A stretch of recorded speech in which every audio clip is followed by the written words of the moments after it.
work session for Tuesday, October 15th. It is 1 p.m. We're going to go ahead and get started. As you can see, I am not Mayor Enriquez. I am Mayor Pro Tem Bencomo. Mayor Enriquez is at a very cool mayor's conference in Mexico City. So we wish him the best and safe travels while he is gone. And we're going to get started today with Jobs of the Week. Come on up.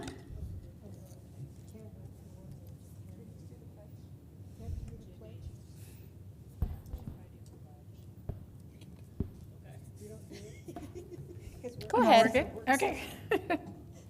All right. Thank you very much.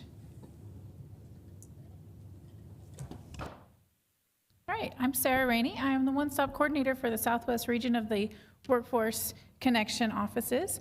For Jobs of the Week, we have a park ranger for the city of Las Cruces. There's actually 3 positions that they're posted on this one.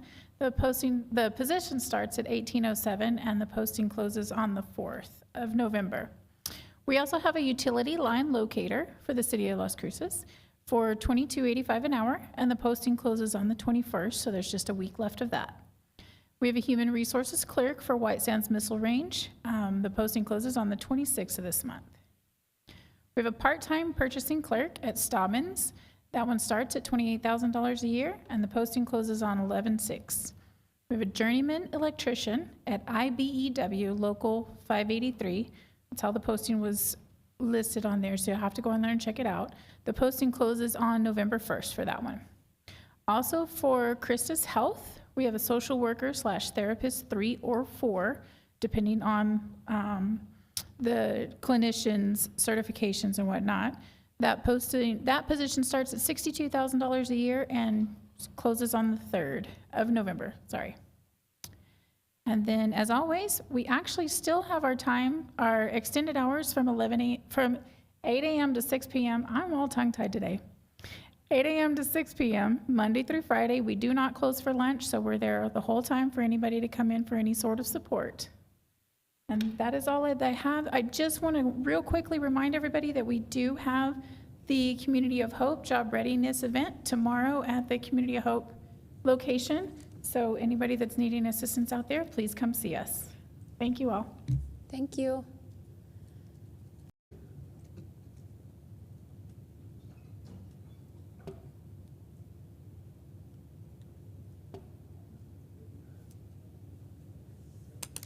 Good afternoon. My name is Carol Nilsson. I'm with the Animal Services Center of the Mesilla Valley. I'm the digital content specialist. This week for our cat of the week, this is a repeat cat because unfortunately he hasn't been adopted yet. It's Jack. His number is 78833 if you would like to look him up online. He says, "I'm just a kitten full of energy and sweetness. I love to play and boy can I zoom. One moment I'm here, the next time I'm over there. I'm a bit of a love biter, but only when I get overexcited. I promise it's all good fun. I am just a little bundle of joy waiting to share my love and energy with you. If you're looking for a sweet, energetic companion, I'm your guy." And then we have Chica, who's currently with one of our foster families. Her number is 80028 if you would like to look her up on our website. "I'm currently living in a cozy foster home, but really want to find my special forever family. I love snuggling, so if you've got a lap, I've got a heart full of love just waiting to share. I've been doing so good working on my cat skills. I'm also proud to say I've had no accidents in my crate or anywhere in the house. I can't wait to meet you and create some amazing memories together." This week we're going to be at the Spotted Dog Brewery on Saturday, October 19th from 12 to 3. We'll have our adoptable animals, so definitely come grab some lunch and hang out with our pets. You might just find one that you want to adopt. And we're also hosting our drive-through vaccination clinic on Sunday, October 20th from 9 a.m. to 1 p.m. Field of Dreams parking lot. We have both low cost and free services, so definitely come on out. And if you would like more information, feel free to visit our website or find us on social media. Thank you. Thank you. Thank you so much. And before we continue with our agenda item, I am being told we should do the Pledge of Allegiance. So my sincerest apologies for forgetting to do that. So will you stand and join me for the pledge?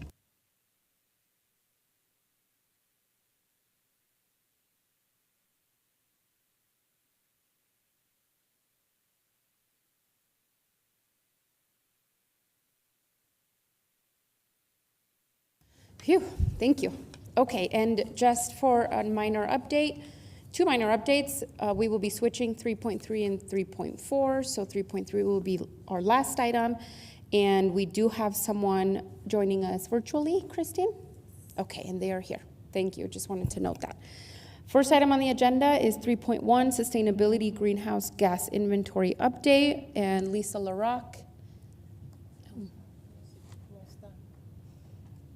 Rachel Meyer or Natalie Cross? We We're can. here. Oh, okay. That's our virtual folks. Yes, that is us. Please, Thank you, Council. please make sure to introduce yourself. I'm sorry, what was that? Please make sure to introduce yourself. Yes, awesome. Sounds good. So are we able to share our screen? Yes, you should be able to try it, and if not, we'll get someone on it. Okay.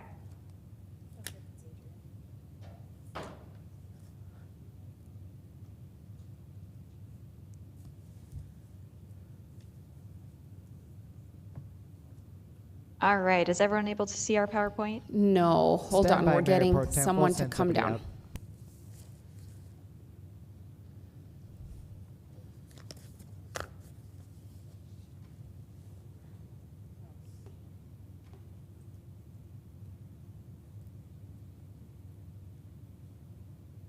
All righty, go ahead.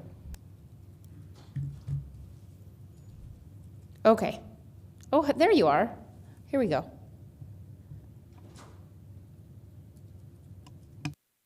All right, looks like we've got the PowerPoint up on the screen, so I guess we'll get started. Thank you, Council, and everyone for having us today. My name is Rachel Meyer. I'm a Senior Associate with Lotus Engineering and Sustainability. We're a consulting firm out of Denver, Colorado, and we've previously worked with the city before to help put together the first climate action plan back in 2019, and we did the first community-wide and first municipal operations inventories back then as well. I'm joined today by my colleague Natalie Cross, and we were working on this update to the greenhouse gas emissions inventories with Lisa LaRocque, our sustainability officer. So Natalie, if you want to go to the next slide. All right, just a quick overview today of what we're going to talk about. We'll go over kind of an introduction to greenhouse gas emissions inventories just to make sure we're all on the same page. We'll go over the emissions results from the community-wide inventory as well as the local government operations inventory and take a look at a couple year-over-year comparisons and trends between our 2018 and our 2023 emissions inventories. If you want to advance, Natalie. All right. So we'll hop into our introduction to greenhouse gas emissions inventories. So greenhouse gases and climate change, what does all of this mean? Greenhouse gases do occur naturally in our atmosphere. They're part of the reason why we can exist on Earth. They act like a blanket and they trap heat in the atmosphere. And we want some greenhouse gases in the atmosphere. There's definitely some that have been there forever. We want that to be able to trap the heat, but increasingly over the past 200 years or so, as humans have evolved and we've had the Industrial Revolution, there's a lot more human-caused greenhouse gas emissions that have increased the concentration of different greenhouse gases in the atmosphere. It's like adding a bunch of blankets on top of the Earth. So we're getting a lot warmer than it's been before. And this is not so good. This can lead to increased temperatures, more severe drought down in Las Cruces, flash floods in the rainy season, and dust storms. A lot of negative impacts that come along with these climate impacts. And the one way we know how to take care of this and maybe mitigate the worst of these impacts over time is to decrease those emissions that we know are human caused, which are mostly burning fossil fuels and some agricultural and industrial processes. So Natalie, if you don't mind going to the next one. So what are greenhouse gas emissions inventories? An inventory is just taking a look at all of the human-caused emission sources within a certain boundary. So for instance, on the screen, you can see this little chart. The black boundary on the outside represents our boundary that we look at for the emissions inventory. So for instance, we'll take the city of Las Cruces as an example. If the city of Las Cruces is doing an inventory, the black box, our boundary, would be the city's boundary. We can organize then our emission sources by scopes, scopes being sort of realms of control over these sources for a city government. Scope 1 then is anything that occurs fully within the entity's boundaries. So say City of Las Cruces' boundary. Those are the little icons on the screen that you can see. So those include in-boundary transportation, and that's all forms of transportation. So an airport, railroads, cars and trucks, or if there were water bodies, boats, stuff like that. We have stationary fuel combustion in homes. So that's anything used to heat or cool a home like natural gas, propane, diesel and backup generators, anything that is a fuel in the home, excluding electricity, that's its own. We have in-boundary waste, so a landfill or a wastewater treatment plant, industrial facilities, agriculture, if there's agriculture within the boundary. Anything like that is scope 1. Scope 2 then is going to be electricity use, and that's it. Just electricity use. So in homes, in vehicles, anything that is scope 2.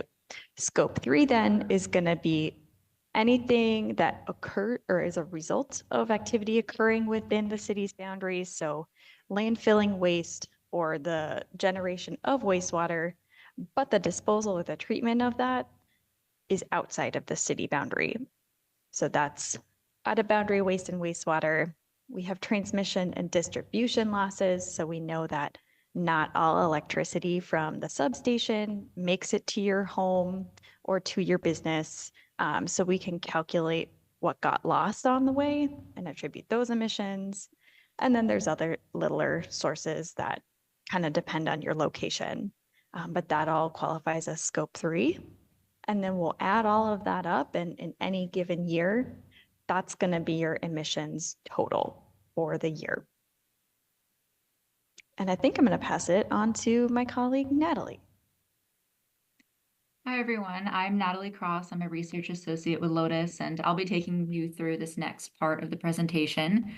Just for a little context before I start, Rachel mentioned that we did a community and a municipal inventory for Las Cruces this year. A municipal inventory is just for city operations, whereas a community inventory estimates emissions for all emissions generating sources within the entire city of Las Cruces. So that's the section I'm going to be taking you through.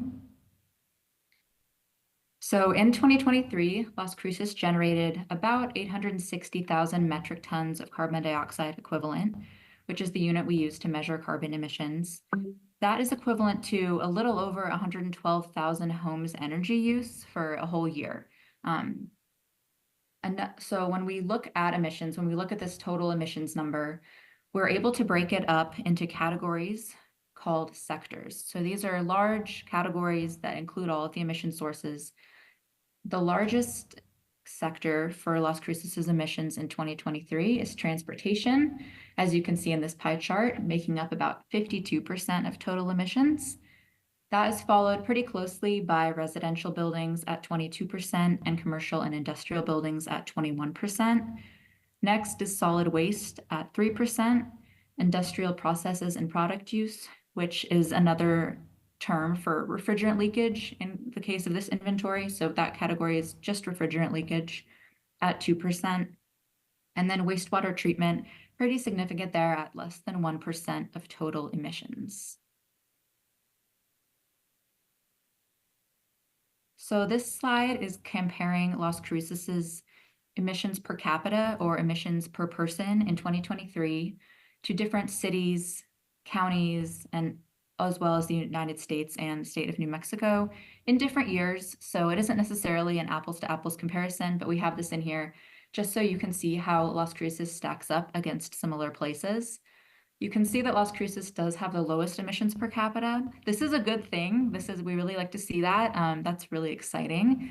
However, it doesn't mean that no action is necessary. We do know that Las Cruces has a climate action plan with a climate or an emissions reduction goal in that plan. So while this number is great, there's still action needed to meet that goal. So in this next little section, I just explained to you the large sectors that we can break emissions into. The sectors can be broken down into sources. So we're going to go through all of the sectors and look at the individual sources making up those sectors, starting with the building energy sector. As you can see down here in the bottom left, this is our total emissions. As we just saw, building energy makes up about 43% of total emissions for Las Cruces. Within that building energy sector, we have this bigger pie chart of all of these sources. You can see that natural gas makes up more emissions or more of the pie chart than electricity. Electricity emissions actually decreased about 12% between 2018 and 2023, whereas natural gas emissions increased about 16%. Much of the decrease in the electricity numbers came from El Paso Electric reducing their electricity emission factor about 9% between those 2 years, which is pretty significant. There's also a renewable energy portfolio standard in place that requires El Paso Electric to meet 100% clean energy by 2030. So looking down the road, we can almost imagine those two blue sections of the pie, the commercial electricity and residential electricity, to completely go away. And then we'll be left with completely natural gas and the other category, which is propane, to deal with the emissions from. It's also important to note that Las Cruces is growing. Housing units and population are both increasing, which will increase natural gas usage unless electrification efforts occur. This is just a visualization of that electricity versus natural gas emissions. So you can see the navy blue line going down. That's electricity emissions between 2018 and 2023. And you can see the light green line going up. That's natural gas emissions. So we can expect electricity emissions to keep going down and natural gas emissions to keep going up without any electrification or energy efficiency measures put in place. So the next sector is transportation. Again, transportation makes up about 52% of total emissions. That's the largest sector for 2023 inventory. As you can see, for the sources in the transportation sector, about 70% is gasoline vehicles and 30% is diesel vehicles. The other category includes public transit, railways, and aviation. That makes up about 3%.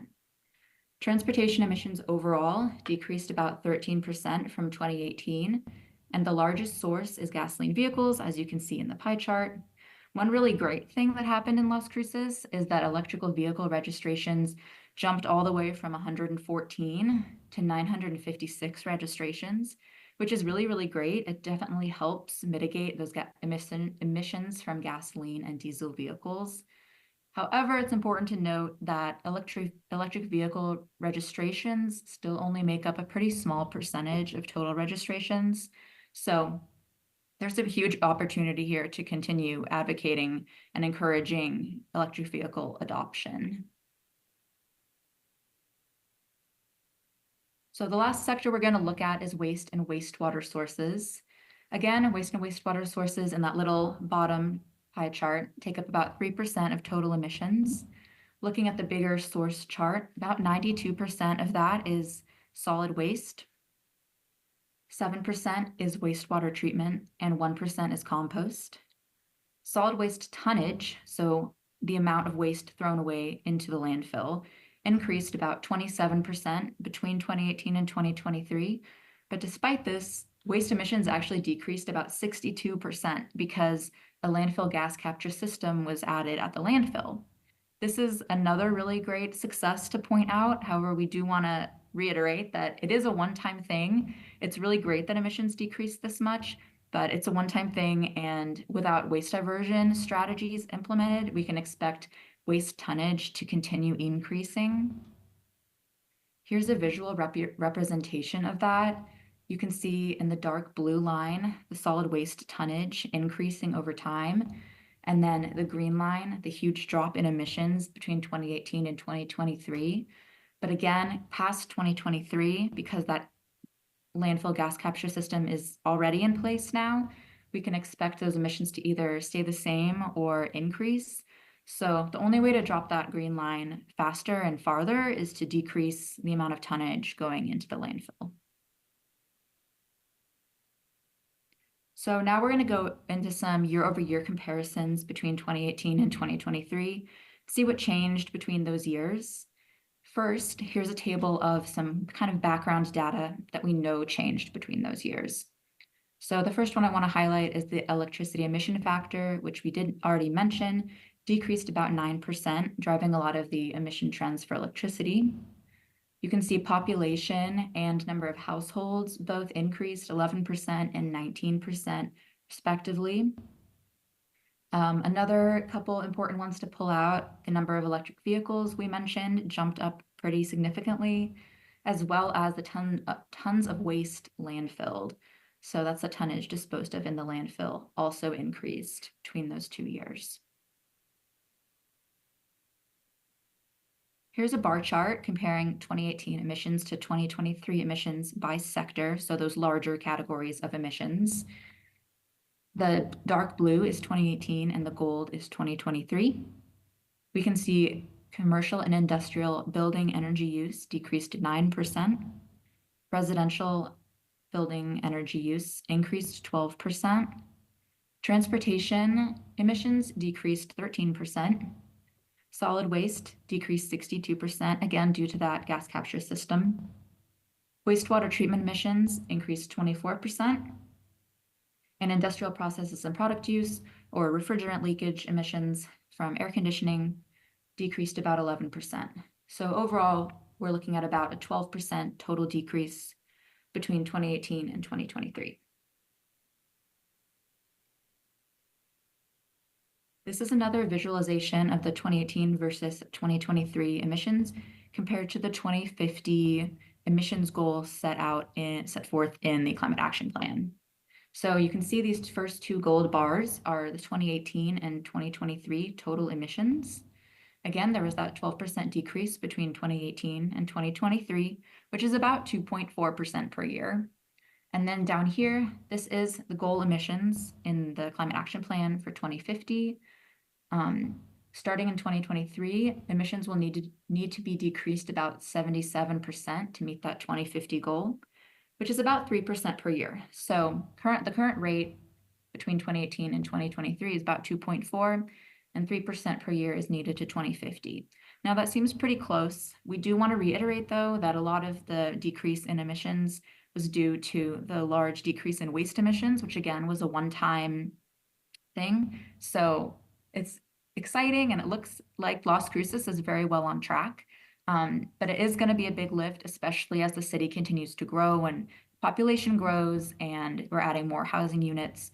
There will be some other emissions that naturally increase. So it'll be a little bit more work to keep staying at that same rate to decrease emissions and meet the goal. So this last slide I have here shows different emissions projections. We also did a business as usual model for the city of Las Cruces. And in that model, we basically project out what would happen to emissions if no climate action work were done. So that is the dark blue line up here. Again, you can see our 2018 and 2023 emissions in this little gold section. And then from there, the blue line is the business as usual. So if no climate action were taken, where do we expect emissions to go? The dark brown line in the middle is the current trajectory between 2018 and 2023. So that's that 2.4% decrease per year. And with that rate until 2050, just overshooting the Climate Action Plan goal emissions, which is this green dashed line. This is where we hope emissions will be in 2050. So the difference between the dark brown line and the light green line is kind of that 2.4 versus the 3% per year decrease needed. And I'm going to pass it back to Rachel for the municipal emissions overview. All right. Thank you, Natalie. So now we'll talk about the other inventory that we put together. So that's going to be the local government operations inventory. We also call this the municipal operations inventory. So either way I call it, it's the same inventory. So Natalie, if you want to go to the next slide. If we look at 2023 local government or municipal operations emissions, in 2023, we have just over 27,000 metric tons. You see that on the left side of the screen.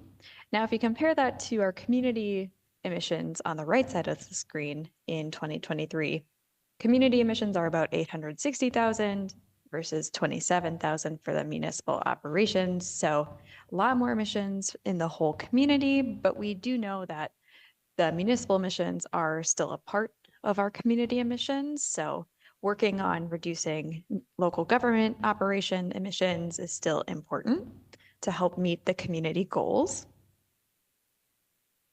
And on our next slide, we'll break those emissions down by sector again. These look a little bit different from our community, but they're really pretty similar. So stationary energy is another name for building energy use. So this is going to be the office buildings and rec centers and any other facilities that the city owns and operates. That's about 43% of our total emissions for the local government. Transportation, that's going to be the fleet vehicle and equipment emissions. So any police cars or other cars or equipment pieces that get used, as well as business travel emissions from employees, and then city employee commuting. All of that together added up is going to be 44% of all emissions for the local government. That industrial processes and product use that Natalie mentioned, so refrigerant leakage in HVAC systems and buildings, that's about 7%. Waste thrown away at office buildings and other facilities, about 1%. And then wastewater treatment emissions at 5%. And I'll just note that wastewater treatment, that is just the nitrogen processes of wastewater treatment. The energy use of that facility is included in stationary energy. So you can see on the pie chart, the two biggest sources of emissions or sectors of emissions, building energy use and transportation. If you want to go to the next slide, Natalie. We can further break that down then into sources of emissions. So there's our pie chart on the screen. Might be a little hard to read those labels, but that sort of teal green wedge is going to be building electricity use at 34%. That's going to be our largest emission source on the local government side, followed then by fuel use by fleet vehicles. About 30% of all emissions are fuel use in fleet vehicles, followed then by employee commuting emissions at 12%, building natural gas use at 9%, and then other sources like refrigerant leakage and wastewater treatment, 5%, 7%, and then smaller sources in that little bar chart that's blown up on the screen. So our building energy use, you can see that adding up to 43% in electricity and natural gas. But as Natalie mentioned, electricity use, we're assuming that El Paso Electric will hit their goal of 100% renewable electricity by 2050, which means that electricity wedge should go away. We'll assume that that goes away. So that's going to leave us then with our fleet emissions, employee commuting emissions, natural gas emissions, just if we do nothing from here on out. So just remember that. If you want to go on to the next slide, Natalie. Now comparing to 2018, the last time we did our municipal operations inventory, you can see overall emissions decrease about 22% between 2018 and 2023. Again, our dark blue bar is going to be our 2018 emissions, and then the goldish bar is going to be the 2023 emissions. So building energy use emissions go down, again, in large part to El Paso Electric's work to add renewable energy to the electric grid and bring down that electricity emission factor. Transportation went down just a little bit between the 2 years. We had a lot more refrigerant leakage or refrigerant replacement between 2018 and 2023. And that can just mean that it's becoming warmer and we're running the air conditioning systems more and we need to recharge or stuff is leaking more just because of that. Waste emissions go down again because we have a landfill gas collection system now at the landfill, which is awesome. We get that drop in emissions, but as Natalie mentioned, that might pop back up in the future if we don't do more work to divert waste from the landfill by recycling or composting or other reusing of products. And then wastewater treatment increased just a little between the 2 years. That tends to align with population changes. So we saw our population went up between 2018 and 2023. And so subsequently, we see that increase in wastewater treatment emissions. So if you want to go on to the next slide, Natalie. Oh, that looks like that's it. So thank you so much for having us this afternoon. And we're happy to take any questions you have on either of these inventories. Thank you, Rachel and Natalie. I appreciate it. And I see Lisa right down here as well. I'm actually going to turn it to you, Lisa, if you want to say anything before questions. Hello, Mayor Pro Tem, Council, and city managers and audience. Thank you for listening to Lotus's presentation. They are a stellar group and have been working all around the country, and I couldn't have said anything better, so I wanted to give it to the experts. I do want to say something more on a local note here, and that is I am both pleased and surprised at the great results that we saw citywide by reducing greenhouse gases by 12% and within the municipality by 22%. And I want to give some shout outs to some of those folks who were really instrumental in doing that. And I am going to go in an order of the different sectors. One of the things is transportation. We have not really moved the needle that much on it, but we did notice that there is a difference when less vehicle miles are traveled. And that's a really good thing to notice because that was the biggest factor in this. So when we have complete streets, walkable, bikeable streets, that will make a considerable difference on our greenhouse gas inventory. So if I were to get a question, what's something good to do? That can reduce our greenhouse gas emissions by 13% if we continue to do that. We're at 1% right now with EVs, both citywide and in our municipal fleet. Our goals are to reach 70% by 2050. That's a big lift. So the idea of encouraging the adaptability of vehicles by having people see them, having chargers around will be a great message to do that. And just as a nod out to El Paso Electric, on the 26th of this month, you can drive your own EV for free and try it out. So there's lots of different models. And if you haven't had that experience yet, please sign up. There has been a couple of announcements, and if you didn't get it, you can ask me and I'll send it to you. But it's a great experience to see what a quiet and efficient ride that can be. Angie's gonna pay me later for that. Just a joke.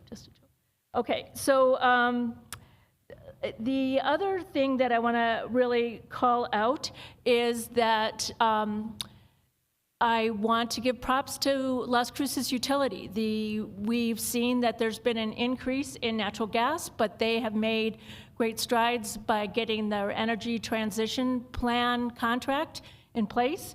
So hopefully we'll see some, the next 5 years, we'll see some significant drops in that. I also want to mention that South Central Solid Waste landfill installation that it did made a huge difference, but I also know that Las Cruces Utility is going to be doing composting, which should be a highlight for that. And lastly, I forgot to say that I want to give a shout out to transit for their electric buses. That's an amazing thing that they're doing, a great role model to show. It only uses 1% of it only reduces our GHG by 1%, but what a great 1% to have that out there. So with that, I just wanted to highlight some of the good things that we've been able to accomplish and encourage the council and the city staff to think about, and residents to think about ways that they can act on these different measures to reduce greenhouse gases more. We had the 5 hottest years in record these last 5 years. And we also know that the rest of the country and world are dealing with hurricanes and things like that. So mitigation is totally the best strategy that we have. And I really appreciate all the work that Lotus has done for us over the years to guide us in this path. So with that, Rachel, Natalie, and I stand for questions. Thank you, Lisa. I appreciate that. All right, council, are there any questions? Go ahead. Thank you, and I appreciate this presentation. And I think it tells us we have lots to do still, but I really appreciate the summary of the kinds of things that we have been doing and what that quantitatively means. I would argue some of the qualitative benefits of things like people seeing electric buses are also in progress, and I think really important. But I'm hoping that we will get a sort of text of this, or like a link, if there's a link on the city's page to the report findings. I'm not sure if it will be this or if there's an official like written report, but I would really appreciate that to reference to people when they ask kind of a lot of residents ask, what are we doing and what can we do? And I think that would be really helpful to refer them to. So I'm hoping we can get that. And then also you mentioned a drive an EV thing. When is that again? The next Saturday. Next Saturday. Mayor Pro Tem Okay. Council. So where do we go? The Awesome. 26th. Okay.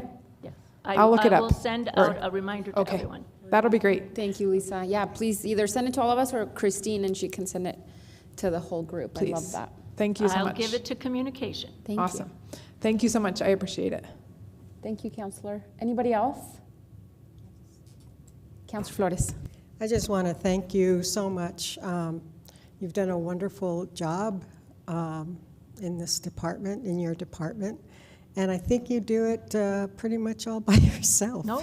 Or you have people? You'll meet them today, Counselor. Oh, great.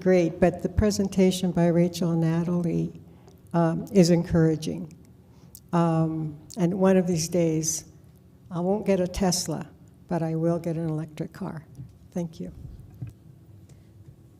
Thank you, Lisa. Yes, it is a tiny but mighty team, I would argue. I just have a couple of questions if no one else wants to jump in. I really appreciated this presentation. I felt like I was back in a classroom, and I appreciate learning from experts on such important issues. On the first part of your presentation on page 8, you had the different cities, and at the very bottom, it said the New Mexico per capita emissions and then the US, and the discrepancy was pretty large. I'm wondering if you can speak to that, the United States and then the state of New Mexico. I'll start, Mayor Pro Tem and Council, I'll start out explaining that the state of New Mexico is largely influenced by oil and gas, which represents 50% of its emissions, and I'm going to leave it to Rachel and Natalie to answer the US question. Yeah, thanks, Lisa. So, yeah, as Lisa mentioned, the state of New Mexico is largely made up of oil and gas emissions, all of that largely happening on the eastern half of the state. That also plays into why Las Cruces' emissions are smaller. Las Cruces does not have oil and gas emissions included in the inventory since there's not oil and gas development in the community. Also because there aren't large industries or, maybe like bases or large airports, large industry, that tends to bring the overall emissions down. which is, for better or for worse. In the United States, I think it's just, when you spread it over 333 million people, it tends to bring down emissions per capita. That includes any emission in the country. So agriculture, really big industrial processes, all the oil and gas development. I think it's just, that's what happens when you have a larger population to divide it by. New Mexico, you see it's just over 2 million people. That's not a lot to divide the whole state's worth of emissions by. So that tends to inflate that value at the bottom. And do you have information on where the United States lands globally in terms of these numbers and compared to other industrialized countries? Yeah, I think we had showed this in a different presentation. I think global emissions are closer to 3 or 4 emissions per capita, so even less than the city of Las Cruces, and then a lot less than the United States or the state of New Mexico. When you take the whole global look at emissions and you have sort of that divide between more of the developed countries and the lesser developed countries, that just divided by about 8 billion people brings that down a whole lot. So it is definitely a lot less per person. Thanks, Rachel. Okay, thank you. And I think that's all really to say for me that, I think individuals can do their best and cities and municipalities can do their best. And it's not until extractive industry is held accountable for their part that we're not actually going to see progress in terms of reversing the impacts of climate change, which is a little bit sad. But I feel really proud to have a sustainability office in the city of Las Cruces and for so many of our departments to be looking towards the future and to do the best that we can for our residents. So I appreciate that. Okay, any other questions? Okay, that is it. Thank you so much, Rachel and Natalie, or unless you're staying for the next item.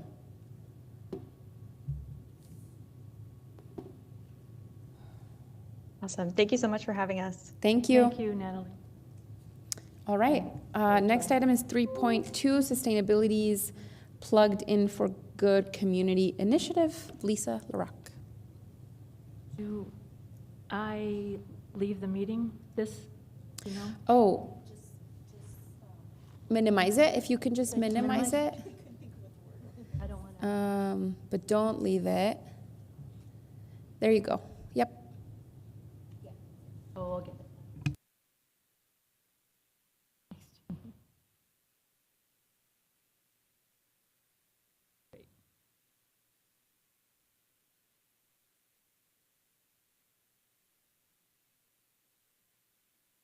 Hello again, Mayor Pro Tem, Council, and City Management. I'm Lisa LaRock, the Sustainability Officer for the City of Las Cruces. And I'm double dipping today because this is a related topic and I wanted to share it with you. The Sustainability Office and lots of community partners have taken on a priority strategy of the Climate Action Plan, and that's related to clean energy and resiliency for disadvantaged communities in our area. And I wanted to tell you more about that today. And what has happened is that both the Sustainability Office and a whole host of different stakeholders have come together, and we've taken a deep dive looking at some of the issues that have been a barrier to affordable energy and efficient housing and job security. And because of these issues that I'm about to describe, we decided to take some action on it. We've learned that 55% of low and moderate income households live in 5 square miles called the infill area, which I'm sure you're familiar with. Houses are 40 to 70 years old with antiquated building codes and have deferred maintenance challenges. Almost 10,000 low and moderate income households pay over 6% of their income on utilities. 14% of those people have utility disconnection notices annually. And although we have excellent entitlement programs that provide whole house retrofits, between all the programs, only 50 houses are retrofitted annually, although there's 14,000 households living in poverty. And we also have, although inexpensive, we have ineffective cooling systems, like evaporative coolers that cannot adequately respond during extreme heat events and are putting people in harm's way. Coupled with that, we have urban heat that's due to the amount of asphalt and concrete that are in these neighborhoods that can add up to 10 degrees to hotter than the affluent neighborhoods outside of that area.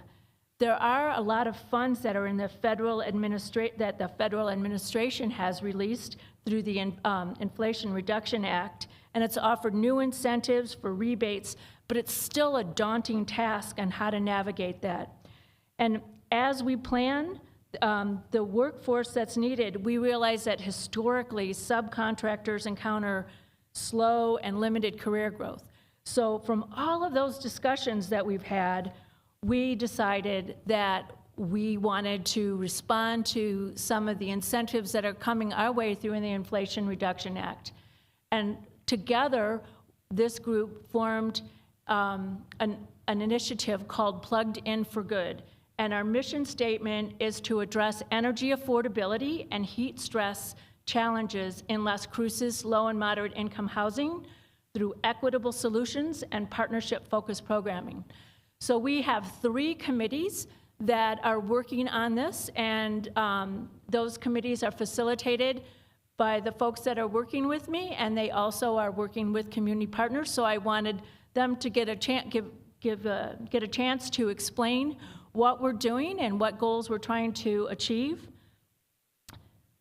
And so just to let you know that if we're looking at the whole membership of Plugged In for Good Energy Alliance, we have impacted residents that live in those neighborhoods. We have community-based organizations like Doña Ana Communities United, the Community Action Agency. We have social service providers like Doña Ana County's Health and Human Services and the community schools. We have NMSU and the Doña Ana Communities College Construction Technologies. We have utilities from El Paso Electric and Las Cruces Utilities there. We have different small business construction industry, technology specialists, and sustainability and economic development have taken a role. So collectively, all of us have been discussing this for over 20 months now, and because of that, we've come up with a really rich, comprehensive plan, and we took all of those ideas and we've written lots of grants. And boy, have we been lucky. We have received a prize for our first award. It's called the Building Up Prize. There's only 40 organizations within the country that have gotten this. It's not a grant per se, it's an award that we get annually for up to 5 years to both, right now we're in the planning stage, but from there we're gonna be going from pilot to scaling, and we get $400,000 a year, so up to $2 million when we're done. And then we have a Department of Energy grant called Energy Futures Grant that this year is for planning, and that money's focusing on workforce and health monitoring to make sure that people's homes are safe. And we have $370,000 for that, and we have the chance to possibly get a second grant from that for $1 million. The third grant that we got is from the state. It's called the Community Energy Efficiency or SEED grant, and that is for implementation, and we're going to be using that money for apprenticeships and navigators, who are people that will be helping the residents navigate through this whole system. And then we have an Energy Efficiency Community Block Grant that we get that are vouchers to buy energy equipment for $160,000, which will hopefully offset the costs for residents. And then we are applying for an Environmental Protection Agency Environmental and Climate Justice Community Change Grant, and that is for $8 million. And there's a carve out for the border, so we're keeping our fingers crossed on that. And some of the highlights for that is we're trying to create a resiliency hub, a physical location. We're trying to augment the funds that we get to remediate health concerns that are in the houses, as well as helping with different financial strategies that are alternatives that are sensitive to the conditions, sensitive to people that don't have high credit scores or don't have upfront cash to be able to expand what they're able to do for their house. So all in all, this is why you haven't seen us, because we've been busy. So what I'm about to do now is I want to introduce you to one of the staff folks who's been handling helping to handle one of our subcommittees, and that's Anissa Sanchez. So I'll bring her up to introduce more about community leadership. Good afternoon, Mayor Pro Tempore, members of City Council and City Management. My name is Anissa Sanchez, and I'm a co-op with the Sustainability Office here at Las Cruces. Currently, I'm helping with the Community and Equity Subcommittee along with Doniana Communities United and the Community Action Agency. One of our goals is ensuring community leadership is having public participation to create an equal status between the community members and those in the Plugged In for Good Energy Alliance. So in order to do this, we have a few ways that we're working on this. And so we are currently developing relationships and trust through different activities and conversations.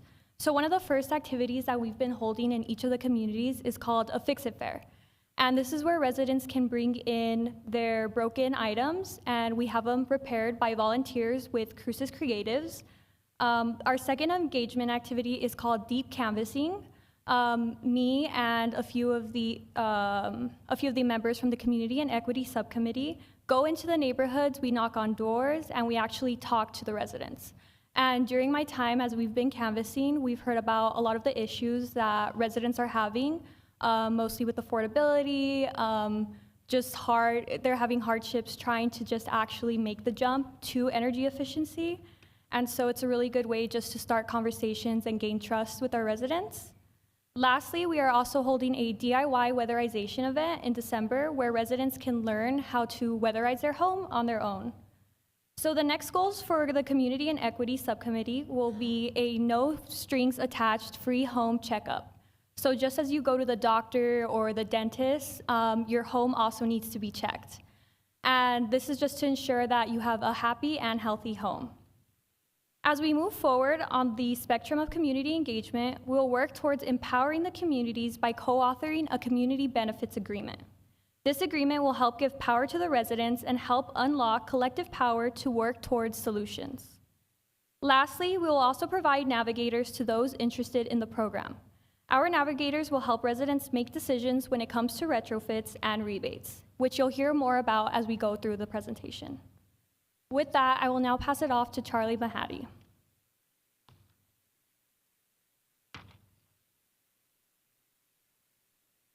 Good afternoon, Mayor Pro Tempore, council members, city managers, and others in attendance. My name is Charlie Mahady. I'm a sustainability specialist here with the City of Las Cruces.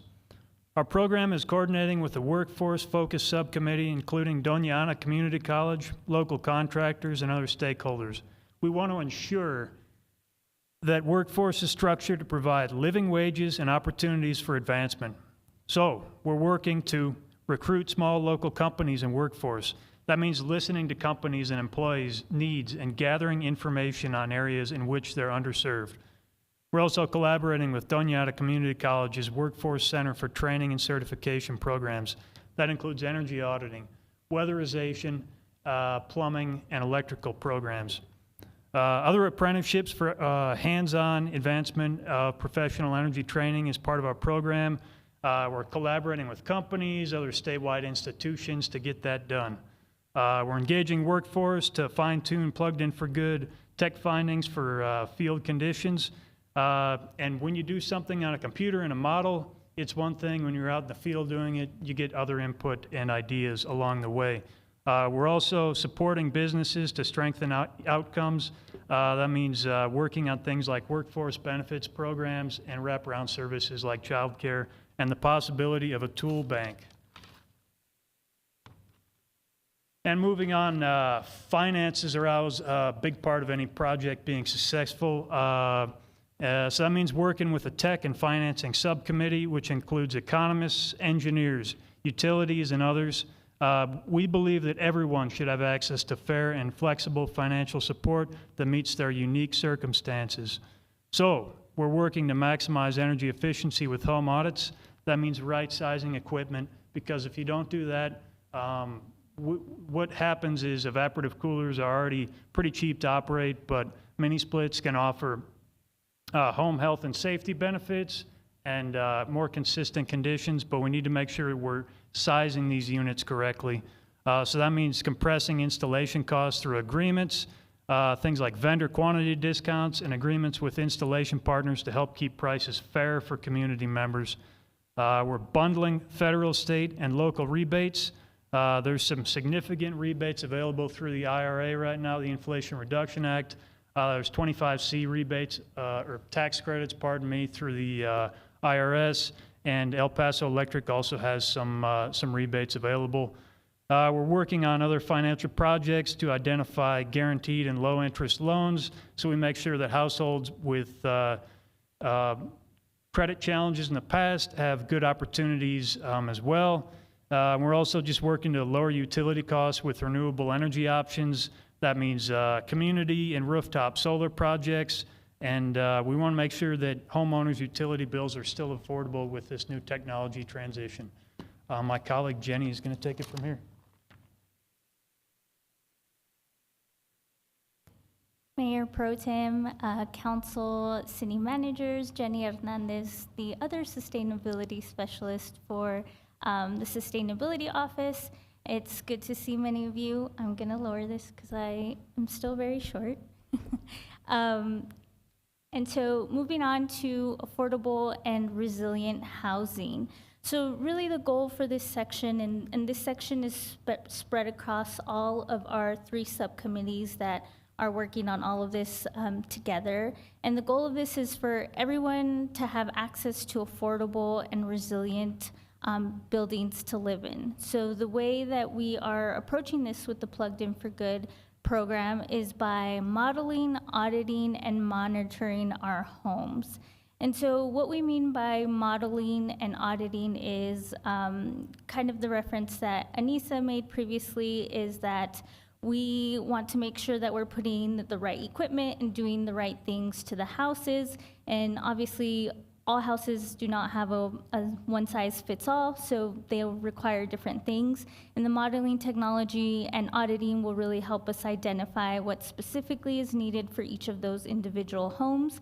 When we talk about monitoring homes, some of the statistics that Lisa shared in the problem issues, it is older housing stock, right? And so some of those houses might be prone to some air pollutants or air quality issues that we want to address before sealing a home for some of those residents. And so things like that is carbon monoxide, asbestos, fine particulate matters. And so we are planning to use technology that helps monitor that and then pulls anomalies that we can see and then adjust and fix and monitor again after those implementations have been made. And then we can move on to installing weatherization and heat pumps. And this is what we really mean by resilient homes. So a lot of folks have efficient or evaporative cooling, but some of them we've heard, especially this past Saturday, we had a Fix-It Fair and we were speaking with residents, and a lot of those residents, they might have the technology, but they don't feel comfortable using it because they are scared for their energy bills, right? So sometimes people won't use their cooling systems because of the high energy bill that they are worried about, and vice versa in the winter for heating. And so this is really about creating a home that is, one, comfortable and healthy, but also that our residents feel empowered and trust that they don't have to worry about running that equipment for their levels of comfort. And so along with that, we're providing a navigator support, which Anissa also mentioned, and this will really help guide our residents throughout the entire process of this program, but also help them with some of the financial and technology strategies. I don't know if any of you have tried to apply for some of the rebates or tax credits just from EPE or the state, and they can be confusing or hard or challenging. And so we want to have people step our residents through that process so they can feel comfortable and confident that they are taking the correct steps and are being guided through that process and not just left alone to figure it out. Next, we'll be offering workshops on home maintenance, and like Anissa said, your home also needs checkups. So we want to empower the community to be able to do some of those lower maintenance things that they can do themselves via workshops. And then the next thing is maintain community engagement with the proposed resiliency hub. So Lisa also alluded to this in that grant funding chart, and this is really a place as kind of a one-stop shop, right, where our residents can come in and get all of these services, but also experience this equipment. I don't know about you, but when I first started doing some of this work, I had no idea what a heat pump looked like. And so we want residents to be able to come in, to experience these technologies, to hear what it sounds like, to know what it looks like, but also have the support of somebody to guide them through this and explain some of these things to them. And so this is what we really hope the Resiliency Hub can be. And it's also an example for sustainability in general, and to exemplify those examples, like having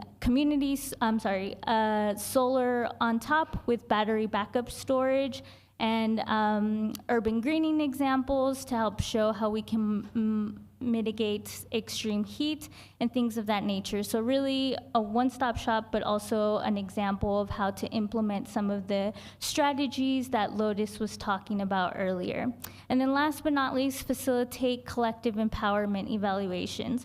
So our whole goal and purpose with the Plugged In for Good is really to ensure that we are empowering our residents to be able to be the drivers of these solutions. Like I said, it's not everyone's house is the same, and so they'll require different things, but for residents to feel empowered to then be able to drive those solutions and be able to make those changes is something that we're hoping to empower them with and kind of recreate through this program. And so this evaluations portion is just important for ongoing learning and modifying as needed as the residents go through this program.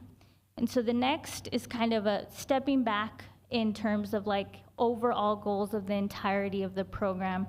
And we're referring to this as kind of the holistic green economy. And this is really ensuring that the transition into a green economy prioritizes equity, health, and sustainable outcomes. So again, this is just ensuring that all our homes are safe and healthy, and that again, people are not worried about being able to use the equipment that makes their home safe and comfortable, that we're incorporating consumer protections. We also have heard a lot, unfortunately, at the Fix-It fairs about residents who have been approached by companies that necessarily didn't turn out to be trustworthy. And so we do want to make sure that our residents feel comfortable and trusted. And so creating protections that help them ensure that if they participate in this program, that one, we're being transparent about those things, but also putting in protections to safeguard them so they can feel trusted going through this program. And the next thing is building quality assurance and risk management. And this is similarly related to the one above, but this is specifically about the technology. So all the work that Charlie talked about is really making sure that we're putting in the right technology at the right house for the right things. And then advancing the clean energy economy. So stepping back, you saw there was a lot of funding that we received, but there's a lot of funding in general right now going across the United States to really help transition the green economy. And so this is our effort to just help us prepare the city of Las Cruces to really be able to start to transition and to create those opportunities for our communities. And then last but not least, demonstrate the results through evaluation. We have learned a lot already through this process. We're going to continue to learn a lot, especially as we go into the pilot phase. And so really being able to evaluate some of these, adjust as needed, but also share broadly with other people so we can get closer to meeting our climate action goals that you heard about from Lotus in the previous presentation. And so I'm gonna pass it back, I believe, to Lisa. It disappeared. Oh, no, it's going back. So in closing, I would like to say that not only do I have a wonderful group of people that I'm working with and here and in the city as well as the community at large, it's been inspiring to be able to have this happen, and all of the grants that we've received also come with technical assistance. So some of these big lifts that we're talking about different financial strategies, about how to take a deep dive in technology, about how to do health monitoring, are all being supported by this technical assistance. So besides what you see locally, we also have a wonderful foundation from the federal grants that we've received. And together, we have been very intentionally involving the community to address these systemic barriers. And we want that to result in affordable and resilient buildings in Las Cruces. And it's a very exciting time, and I think that we really seized the opportunity with the Inflation Reduction Act, and I hope to be able to share lots of things to come. So we stand for questions and comments. Thank you so much, Lisa and team. Appreciate all of you. Anyone on the council have any questions? Go ahead, Councilor Matisse. Thank you, Natalie. How do we access, or how do we get in touch with you if we have, in my district, I kind of walk around the neighborhoods and meet different people, and they have different issues. How do I get them to get in touch with you?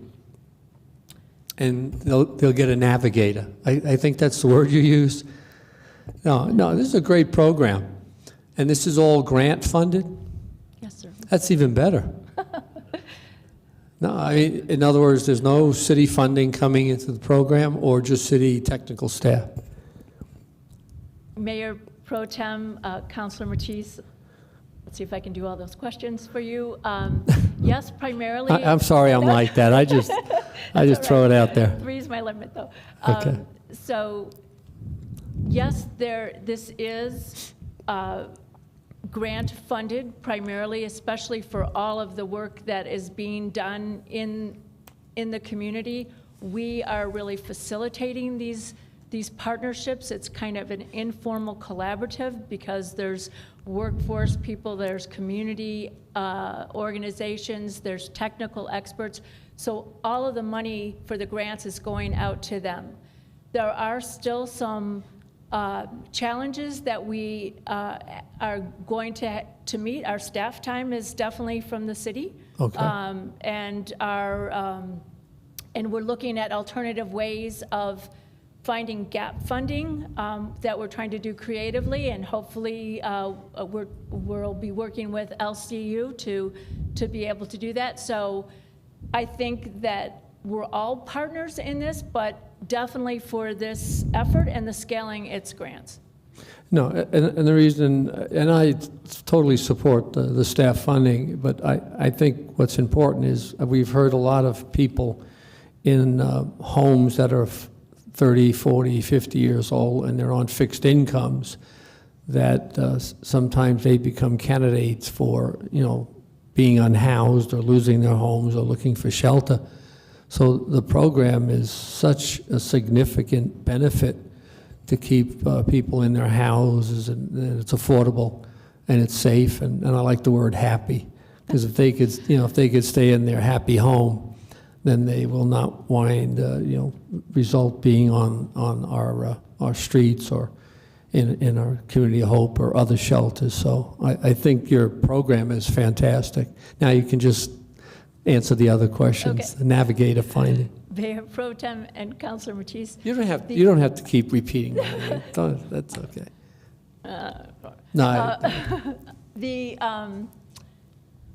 The stage that we're in right now is called the planning stage. So we're doing that till February or March of next year, where we're trying to identify different residents who would be interested in a retrofit for their home, which will start with, we'll start with describing what the program is like and getting their input to make sure they're comfortable with how and can help influence how the program is comfortable for them and makes them feel safe with the program.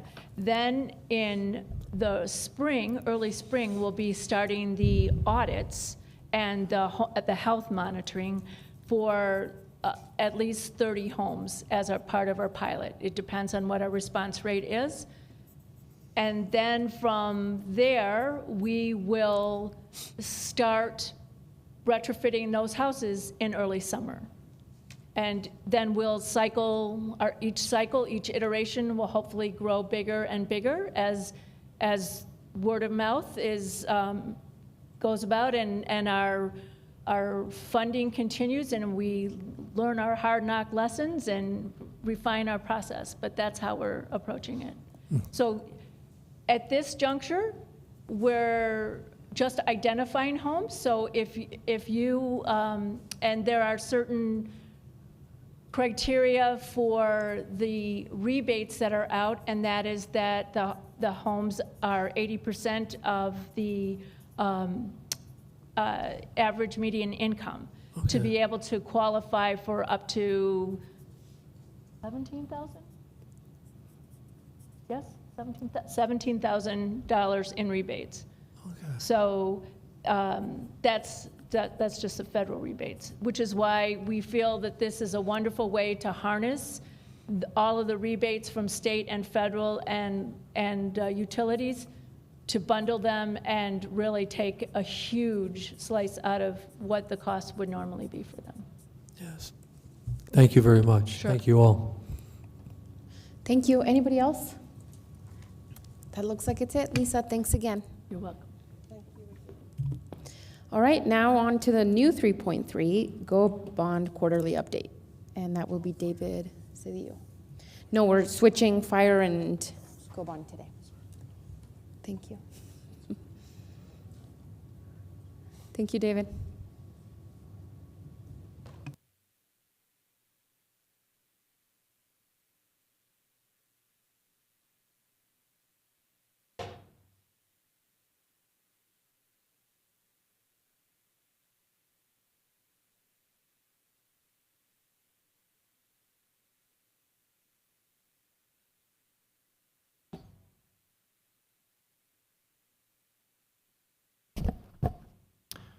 Good afternoon, Mayor Pro Tem, Council. My name's David Cedillo, your Public Works Director, and I'm joined by Natalie Green, our Housing and Neighborhood Revitalization Administrator. And today we'll be providing our quarterly update for the 2022 Go Bond projects. Just as a reminder, those 4 projects or questions that were approved by our community are the new fire station number 9, the continuation of the East Mesa Public Rec Complex, affordable housing, and park improvements. So the last time I was here and gave the update, the fire station was scheduled to go out to bid. The project has been bid. It has been awarded in the amount of $11.08 million to White Sands Construction. They are slated to begin construction later this month with an estimated completion date of February 2026. Here is the project schedule that we've been reporting out on. As you can see, or if you notice, right along, there we go, this green line will show you where we're at in the process, so we're right on schedule with the estimated schedule for this project.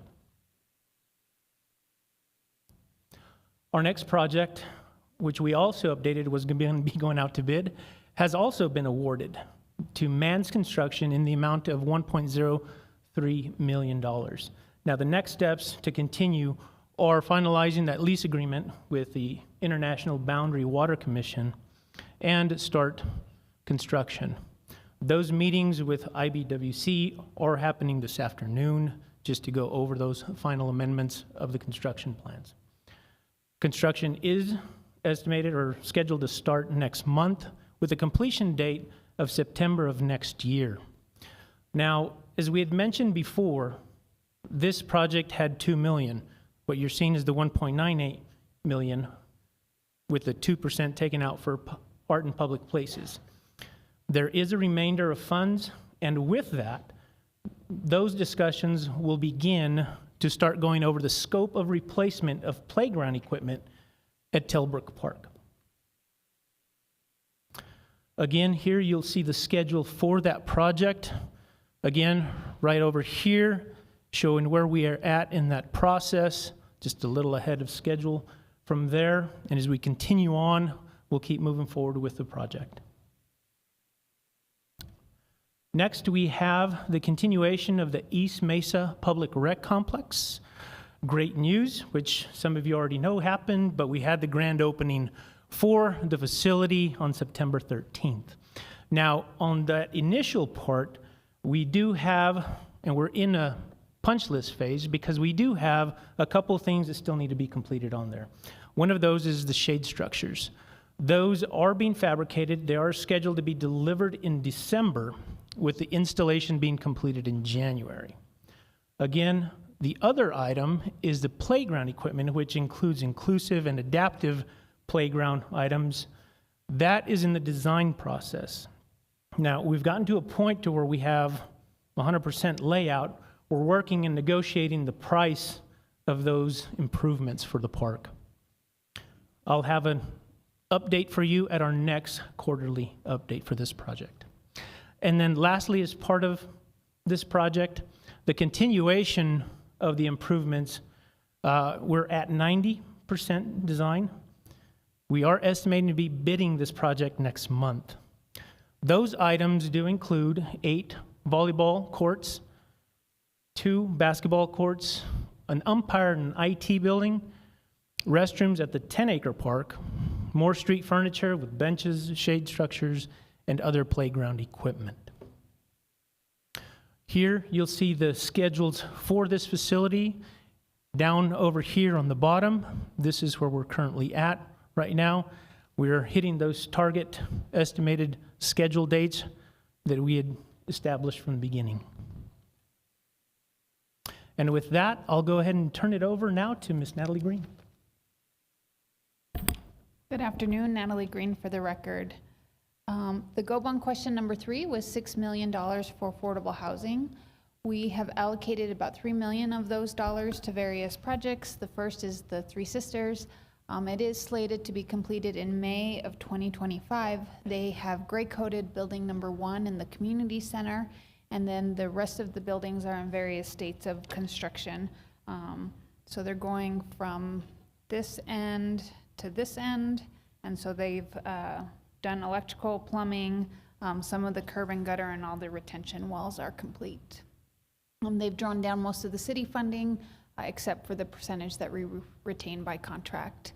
Padrina is also moving along. They have framed the 3rd floor and roofed portions of the building, and then they've roofed and shingled the duplexes, and they are slated to do they're hoping to have pieces of the project complete by January or February and have folks move in a staggered. We're still working that out with community development, but they're progressing along, but they will for sure be done by June of 2025. Peachtree Canyon, we closed on the financing, so thank you to the council and the county commissioners who participated in the groundbreaking. We broke ground last week. So we'll continue to monitor the construction and the drawdown of those funds. For Amador Crossing, it doesn't have go bonds allocated to it, but I did just want to give an update. I forgot to update bullet number 1. It is 100% designed and out to bid. The bid deadline is November 12th. Our current cost estimate is about 13.5. We've secured 11.4 of the funding, including a new grant from the New Mexico Mortgage Housing Authority. They have allocated $1.5 million out of their Housing Innovation Fund to the city of Las Cruces. So we do have 2 other requests out. We fully anticipate getting all of our construction funding by the end of the year, in which we can start the project. So with that, David and I will stand for questions. Awesome, thank you both. Any questions from the gallery? Oh, and I totally forgot to do public comment, but it looks like it's all staff, so that's okay. Go ahead, Councilor Flores. Thank you, Mayor Pro Tem. And thank you, Natalie, and thank you, David. I was not able to make it there. It's my new district after, census. I had a conflict. I had another meeting, and it didn't let out till about 10:30.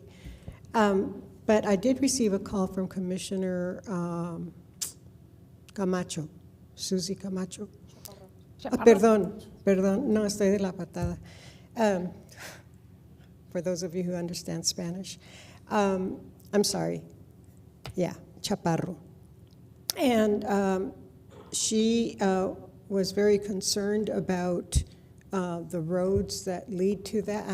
I wasn't there, but I'm going to, reconnoiter and see what she was. But she was very concerned about, and she said she would speak with Stephen Lopez about it, but it's apropos at this time.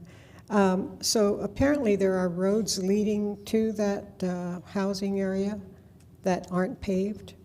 Did you see that? Did you experience that? Mr. Mayor, Councilor Flores, or Mayor Pro Tem, Councilor Flores. So the unpaved road is on the county side. All the roads on the city side are paved up to this property. Oh, so ours, we're paved, yeah. Well, I told her I didn't know because I, don't have a map at home to look at. Okay, so then the onus is on the county to make sure that the roads are developed to access the housing. But so just, by the by, how is it that a housing area would be developed, built, and the roads not being taken care of? And I know it's the onus is on the county on this one, but just generally speaking, I mean, I'm thinking about emergency vehicles access in terms of your car, hitting those bumps and whatever. So is that something that is taken into account? Just Mayor Pro Tem, Councilor Gandara, I believe community no, development. Councilor Flores. Councilor Flores, sorry. Yay. Wow. Thank you for the promotion. I believe community development is the audience, so they can speak to their development process, but as part of the permitting review, they do evaluate all of those factors. And depending on the size of the development, they do require a traffic impact analysis. So right. They would have evaluated that as part of the permitting. But so we did it, but they didn't. Tim Pitts, Deputy Director for Community Development. Mayor Pro Tem, Councilor Flores. Yes, we did do the analyses on this. There are actually two proper accesses on fully built out roads to this property, and along, I believe it's Peachtree, and then that's it, Jornada. I'm losing my sense of location, but yeah, there are two fully built out roads that are have access. So for public safety reasons, we can get fire engines, ambulances, so on to the site from two separate locations. So even if something were to cut off one of those, it would be available. The county access isn't necessary to us. It's just on the edge of the city, and it has full access. So the road but there is a county road that isn't paved that leads to the development, or no? Mayor Pro Tem, Councilor Flores, it is a road that leads away from the development. So it's the extension of Peachtree to Mesa Grande. So from Sonoma Ranch, Peachtree to Jornada intersection is paved, and so is Jornada Road. What's not paved is the Peachtree portion in the county area that extends to Mesa Grande, and that is not paved. Okay, and so just a general question, maybe Mr. Cedillo could answer this. In terms of just planning, how, in terms of just planning around a new development, a new housing development, there isn't any assessment as to the ingress, all the potential ingress, egress to that development? Mayor Pro Tem, Councilor Flores, David Cedillo, Public Works Director. And yes, as Mr. Tim Pitts had mentioned, there was an analysis done for that, for the ingress and egress of those vehicles along Yes, the area. yes, and Tim, Dr. Pitts explained it very well. But my question is somewhat convoluted. But in seeing that, well, the access to those apartments is part of the county's, responsibility. Does the city, do the whatever governments ever exchange any information or concerns about that sort of thing, where the road wasn't developed? Councilor Flores, the city has had discussions with the county regarding Peachtree. We've talked about those in the past and partnering with them so we can look at getting possibly other types of funding to partner and build out that infrastructure at that location, since it does border the limits of both the county and the city. So Right. that is still an ongoing process, and that is something that we will be looking at and partnering not only with the county, but having other discussions with NMDOT, MPO, to look at what are those regional benefits for our system, the region, and our community as a whole. Yeah, it would be great. I know that some of the roads that we have south of the I-70 or 70, Highway 70, some of those homes are, their only access to their homes is through easements that the city has.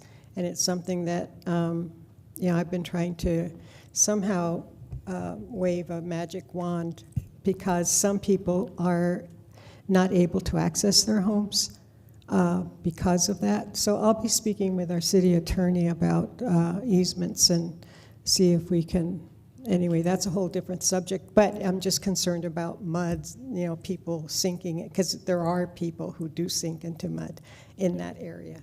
But thank you, that's just an aside, thank you. Thank you, Councilor. Thanks, Counselor. Anybody else? Mayor Pro Tem, go can I ahead, just Dr. finish one last comment on that? As David said, the MPO does have a future transportation corridor through there. Peachtree Hills is expected to be developed at some point in time, so it is eligible for funding. As David said, we're working on that, and we do work with our county counterparts a lot. On this one, the one we were more worried about was the flooding on the county side of Coronado. There's actually some flooding issues over there. They're not quite, it's not quite to the point of a floodplain, but it is something that some of the neighbors had. So we did work and make sure that the drainage operates properly with our neighbors in the county. So we do work very closely with them. Thank you. Thank you, Dr. Pitts, and thank you, Ms. Green and Mr. Cedillo. Looks like that's it. Thank you both. And of course, always thank you to the voters for getting us here. Thank you, David and Natalie. Okay, now to our new 3.4, Las Cruces Fire Department Master Plan Input. And we will have Chief Jason Smith present.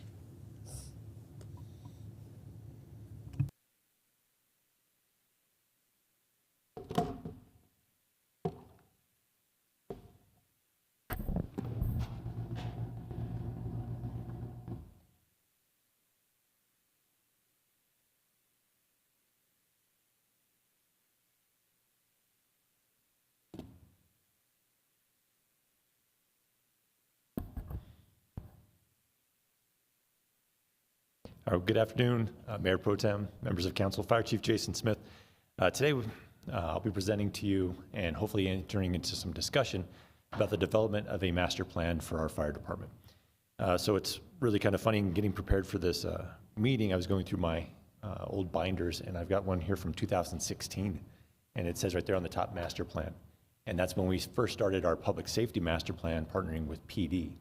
So it's been a long time in the works, and we finally have gotten to the point where I think internally we have enough skilled people within our staff as a city and within the department to really bring something forward to you.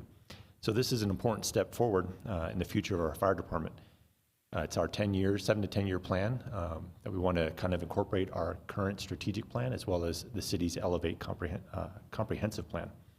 We've already had 16 meetings with our staff. We've had more than 4 public input meetings where we've tried to get information from the public. We've also met with our community healthcare partners to talk to them about how do they see the fire department serving their needs in the future. Also, with the help of Katrina, we've sent out employee and public surveys as well as a survey for those who partner with us. So right now we're going to be focusing on this master plan. We're not looking at the upcoming years or budget cycles that we're already in and developing. We're looking at 7 to 10 years out. Our goal is simple: to use your input and your insights to really expand on what our plan will be. So whereas like our comprehensive plan may just say, hey, be the best, we want to actually say what being the best looks like for us. I was going to have Deputy Chief Sean Heck here. He's held up in another meeting about our ambulance contract. But this part of the presentation is just giving you kind of some current stats on where the fire department's at right now. Here's our list of our current 8 fire stations. We have Station 9 that we broke ground on with our GeoBond funding, so we're very thankful for that. We also operate an administrative building. That's our training and operational support building at 1670 South Valley. That's really a game changer for us. All of our fleet is there, so we partner with Fleet. Fleet has mechanics there that work on our apparatus. We also have all of our supplies delivered there, and it's also the hub for our training. So all of our classroom training is held there. It's a leased building, so it's definitely helping us out right now. So right now we have 205 full-time employees that are approved in the budget. 164 of those firefighters are assigned to emergency response. We have 7 in prevention. That includes the 2 new inspectors we've been able to add over the last year and a half. It's the first time we've had an increase in staffing in prevention in the 22 years I've been in the fire department. We have 13 of us in administration, 4 operational support positions, and then 4 in training. Really, those operational support and training positions are really the ones that keep our department going. So as we look at improving our services, we look at getting them the supplies and equipment they need on time, that really comes down to 4 individuals in operational support doing the ordering, invoicing, paying the invoices, getting the inventory out to our crews. So a list of some of the services that we do provide under prevention, response, and recovery. Those are also part of our mission statement of what we do at LCFD. We have fire code. We have our inspectors that deal with fire code, how we apply it to buildings, subdivisions, even to the question of access roads. That's all handled within fire code. We do inspections. We try to get to every business annually to do a fire inspection. And we also go out into the community to provide education. And we actually we had a big school tour this morning at Station 1. So the kids were outside there in the front of the station, seeing the apparatus, talking about fire safety, doing some fun things where they actually got to flow water through one of our booster lines. So it was just great looking out there and seeing that interaction take place. On response, we have fire and EMS. And just to list it as fire and EMS doesn't really tell the whole picture, right? We go to everything that you can imagine when a call comes in. This year, we're projected to respond to 26,000 calls. That's 26,000 responses, 26,000 reports that get written by our crews. So anything that's on fire, we think it's on fire from I smell smoke, I smell like something electrical, to a structure fire, to even the fire we had at one of our construction supply companies just the other weekend. Those are huge that taxes our system quite a lot, right? Because we've got 4 or 5 engines and both trucks responding to this out of the 8 engines we have and 2 trucks currently. EMS calls, we do provide advanced life support. So we are paramedic level service. So everything from common cold symptoms that require us going and treating somebody to nausea and vomiting, to cardiac issues, stroke, syncope, or passing out. Our crews are trained to go and really respond to that and handle all those calls. We do technical rescue. Most recently, our team was kind of on display with our support to Ruidoso for the flooding that took place after the wildfire that occurred there. And then our ARF team, our aircraft that supports our international airport. And I know this weekend they'll be busy as they're supporting the air show that's taking place at LRU. The last part of our services that we provide fall under recovery, and that's what happens after the incident. And for the longest time, we've been really trying to provide follow-up through prevention, where we could help streamline the permitting process, help businesses and residents who experience a fire get back either into their home or back into business. We've also been working this last year on the nuisance abatement team. We've had some good successes there. Just a couple of months ago, finally a building that's located off of Doñana Road on Karen, finally the owner demolished that building after several fires and that building being unsafe for months, if not a year or so. The biggest thing I think we've been able to add to the recovery side of our services really falls into mobile integrated healthcare and light because of our case management. When we get a referral from our firefighters in the field and it goes to MIH, our case manager, Wes Smith, is able to follow up, make sure that they're getting wraparound services and get them plugged into services that will help that person recover and hopefully not have another issue where they need a mobile crisis response team or they have their healthcare needs met. So some telling things about our call volume. In fiscal year 23, we ran over just 23,000 calls. Last fiscal year, we're just under 25,000. As I mentioned today, we're on track for over 26,000 calls this year. Our fire incidents have increased substantially. This calendar year, we're at over 800 fire responses. Now, that's not all to structure fires. That's vehicle fires, brush fires, dumpsters, home and building as well. EMS calls, you can see the increase there. Public service calls, that's for anything where anybody needs help. That doesn't necessarily mean it relates to an ambulance transport. It could be some things as flooding in their home, maybe a water meter that needs to be shut off, smoke detector alarms that keep beeping because it happens at 3 a.m. for everybody. All of a sudden your smoke alarm starts to chirp and people who are unable to reach it or don't know what it is and they're worried, they call 911 and our crews go out there to respond and take care of that. And then you can see our ambulance transports over the last couple of years. So to put that in kind of comparison, we looked at other cities that have the same population size. And then we looked at their call volume and their sworn staff, the number of firefighters they have within their staff. You can see us there at the top, Las Cruces, right? 24,000 calls that we're looking at in this year. Our staffing number is 183 people assigned to operations to emergency response. You can compare that to kind of our closest neighbor in this comparison, Westminster, Colorado. They're at 153 with 16,000 calls. But just really to kind of put into context what we do with the number of people we have and the demand on our system compared to other cities of like size. We're a very busy system. That's one of the things that our personnel recognize, and they do at times wear it kind of a badge of honor. Like, we are busy, we're out there serving our community. There's a lot that we do. And our call volume, when I started, was 11,000 calls in 2002, is now going to be 26,000. Like, it's more than doubled. So we are staying very busy. We've been able to add resources. We've got another station on the way, but that is all needed to meet the demands of our community.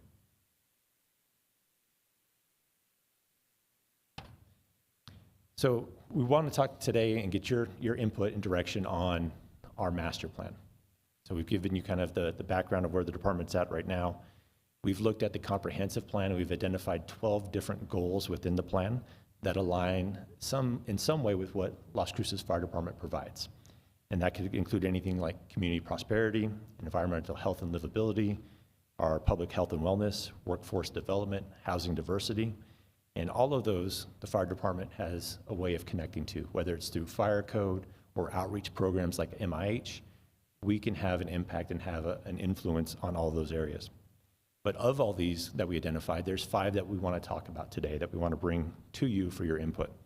And we determined those 5 based on our employee survey and our employee meetings. So this is what's going to drive our discussion today. For each of the areas, we'll present you kind of a slide in the goal and then a question to go in and answer. And this is where we want to get down to the specifics. Whereas, like I said before, where it says, hey, we want you to be the best or provide high quality EMS and fire, we really want to get down to the question of what does that look like in 7 to 10 years. So here's the first area where it says coordinate with regional entities on public safety. That's taken from one of our goals within Elevate. It's a very broad goal. It doesn't get down to the specifics. And that's what we want to talk about today is how do you envision us collaborating? Do you want us to be just a stakeholder? Do you want us to participate? Or do you want us to be a leader in those discussions? So to kind of give you an example of how that might work, today you might say as a counselor, well, it's important for you to work with Doñana Fire and Mesilla Fire.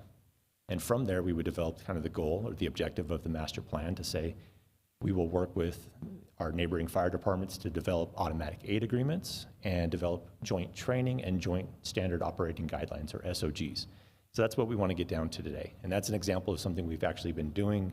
As you saw about 2 months ago, we entered into an automatic aid agreement with Sunland Park Fire, Mesilla, and Doñana Fire Rescue, and NMSU. So here's the first question to you. What is your vision for LCFD as a regional partner when it comes to public safety? So hopefully from there, Mayor Pro Tem, if it's good, we can engage in some discussion or some ideas back and forth as we go through the rest of the slides. I love that. Thank you, Chief. Is this the question you're posing to everybody? Oh, okay. There we go. Yep. Jump in, hit the button. I feel like I'm gonna, if the questions get as hard as they did at the library event. Mayor Pro Tem, we're trying to make these even harder because we know Okay, you can. great. We know you can meet the challenge. Great, but I feel like I already did it, so I'm gonna let them do it. Okay, great. All right, anybody who would like to answer? Go ahead, Councilor McClure. I'm really happy that you guys did enter in that partnership with the other organizations, but I guess my question too is what burden would that be to be the leader? Because I think we can be the leader, but would that be hard on the staff that you have right now? Mayor Pro Tem and Councilor McClure, yes, we have to take that in consideration as we plan. If direction is we want you to be the leader, we have to do an analysis and think about, well, what kind of resources does that take? Do we need another chief officer? Can we do it with a management analyst? Do our current resources allow us to reach that goal? And I think that's one of the neat things about the master plan is we can start working that direction. We can do an assessment now. We know that that's going to be a goal 7 years from now, 10 years from now. So we can build up for that. We can put those estimates of what the financial cost may be into the plan. Because, yeah, I would say definitely be that leader, but if it does kind of, that long-term effect would be good to consider at the onset then too. So.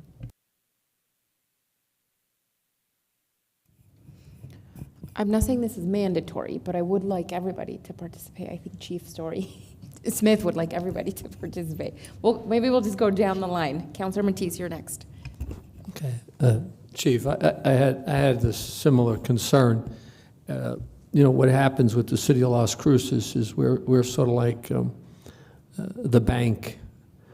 And so that's what if you can manage it, control it, and make sure that it's similar to, I guess, MRVDA, it will be a partnership, Mesilla, Doñana County, is that what you're looking at? And you'll be the regional partnership?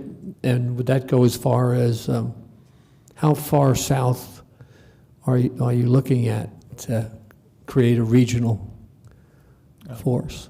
Mayor Pro Tem and Councilor Matisse, I think that's the question that I'm really posing to you all is what do you vision us doing? How far do you feel like we should have a reach? That's really the question that we want to get to is what's this council's direction on in 7 years you want to look back and say the fire department is now a leader or involved with all of these organizations, or we do automatic aid all the way as far as Sunland Park. And automatic aid is where 911 call comes in, we go automatically, we're dispatched, and then we're responding down. Or is it just, you want us to be a regional partner in healthcare where we work with our hospitals? So that's kind of the question to you all as your input. Yeah, we could be very selfish and just say within city boundaries, period, or we could extend our kindness and our resources to, let's say, the county. But you know, the county is huge, and it goes pretty far south, and it has many cities down there that can't even afford, you know, firefighters. They're usually, some of them are volunteers, and even like Talavera, I think, has just come on board with paid staff. And then you have Picacho, and I think wherever you have to give us your analysis of your funding and your capabilities before we could restrict you, because I hate to restrict you, because you know you're a great chief and we have a fantastic fire department, and we probably could extend our arm quite a distance and still succeed. But I think you have to tell us if that's a good decision, a good call. So for now, I would say we're pretty much taking care of quite a lot of calls. You know, when you see 26,000 and maybe possibly 28,000 calls, and your staff, I showed a number of 183, it might be 220, but it's still short what the other cities are handling. And are those other cities regional leaders? Mayor Pro Tem and Councilor Batista, I'd have to go back and look at those individual cities to see what their level of involvement is. When you look at Colorado, they're very much a regional resource where all these different districts and cities, they respond within each other. They're close enough to where they share resources, much the way that you look at the Phoenix area, where you have Phoenix Fire, kind of the major section of it, but the outlying cities respond automatically back and forth across boundary lines, as if the boundary lines don't exist at all. Okay, no, that's good information. You know, that it is happening and that it is being sustained, and they are doing a good job. So, you know, with that said, I support whatever decision you have, and if expansion can be attained, and you still have good resources, and you can still recruit firefighters, I think it's a very good plan. Thank you. Councilor Graham? Yeah, so this is the worst time to be a city councilor, because I'm really uncomfortable making decisions from up here that affect the daily lives of, you know, not even just your employees, but the whole community, but thinking now toward your employees. So I think if we're Socratic methoding this, I think every question that you ask me, I would just question back, how does this affect the people who are going to answer the calls at 3 a.m? And I think too, now correct me if I'm wrong, 77 square miles, is that current city of Las Cruces, more or less? So we're already covering a really large area with a high needs population. And while, again, I think fire's answer is always, we will make it work, and you do. But I want to know how you want to make it work and how that trickles down to boots on the ground before I really weigh in. But thanks. Go ahead. Thank you. Thank you, Madam Mayor Pro Tem. And thank you, Chief. I think it would be important, have you, I mean, you get emergency calls from other municipalities in the area to help out at times, right? Mayor Pro Tem and Councilor Flores, that is correct. At times we get calls to help our neighbors out. Right. So, but somehow, what I gather from what you're saying is that you want to structure it and make sure that, I don't know what it is exactly, what the purpose would be to have this structure, because I mean, it seems to me, well, tell me, do you feel overburdened by the resources you have now and providing the services that are needed. Thank you for that, because that brings up an important part, and Councilor Graham's point of how does it impact the troops on the ground. So our crews do feel busy. Right? They're busy majority of the time responding to calls, and if they're not there, they're training. So with that being said, there's also this culture that we have within our department of wanting to do more, wanting to help our regional neighbors, not just the community of Oregon or going into Mesilla to help out with the structure fire, but when we had kind of the call for service for assisting Ruidoso during their wildfire and their flooding, there was no shortage of people that we have within the department that are saying, I'm available and I want to go.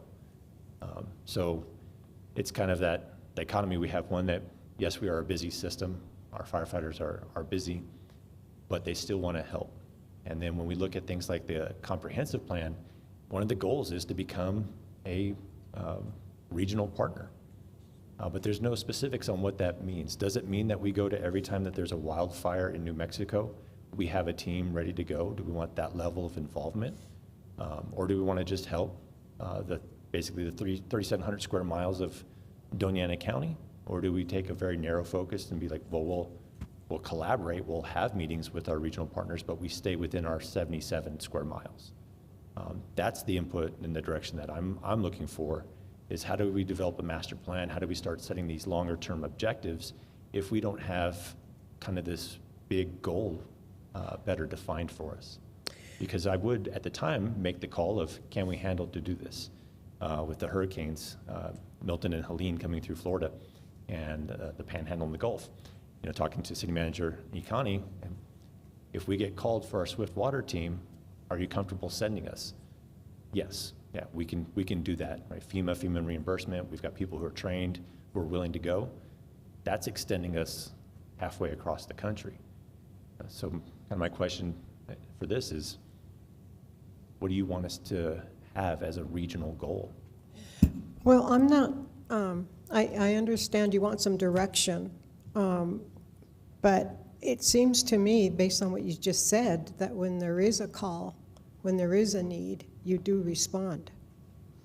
Why would you need us to tell you what to do, or to allow you to just be known as the city that will, help you out when you're in dire straits? No pun intended. Yeah. No, thank you, Councilor Flores. And that's because there's other things that are involved. If we want to do more, and Council's direction is we want you to be more involved, we want you to continue to do these things, there's other programs and other expenses that could occur because of that level of involvement. Right now, we're not trained for wildfire firefighting. Wildland firefighting, we do not do.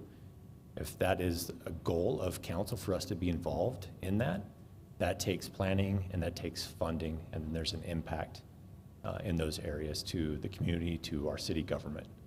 So before we go marching down a path that takes us to things that require extra finances and extra funding, we want to make sure it's the direction of council.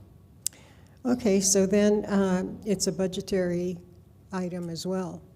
And so where's Leanne? She's gone, right? Too bad. Well, maybe Barbara would be the person to speak to about that, or can speak to that. But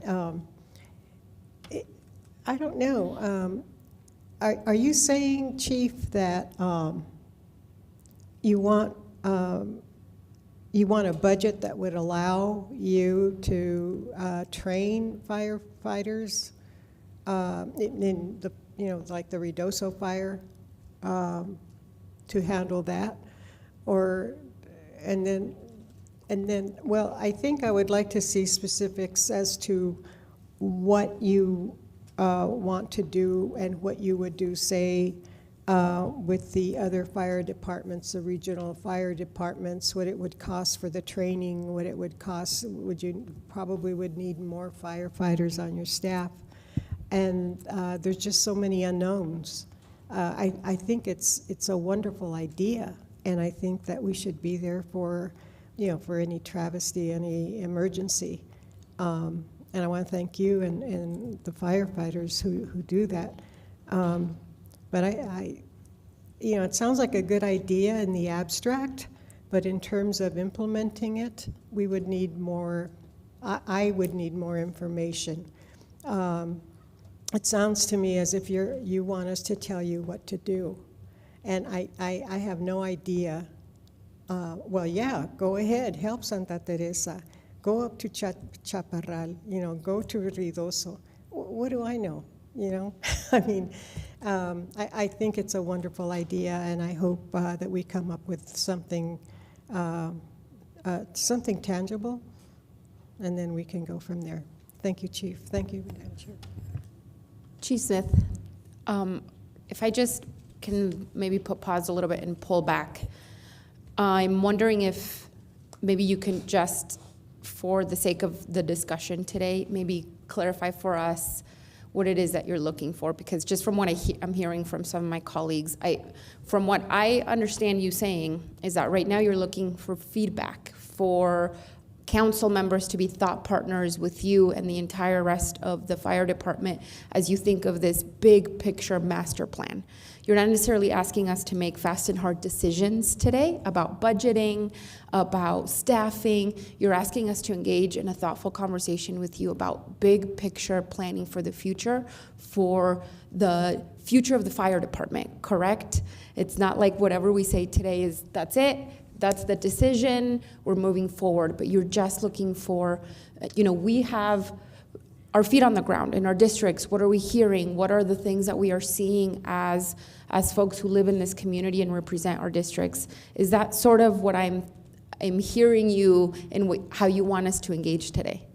Mayor Pro Tem, yeah, that's correct. It's the big picture. It's what do you get the sense from your communities that you serve, the direction that we should go. It's not an ask for funding. It's not an ask for a specific program.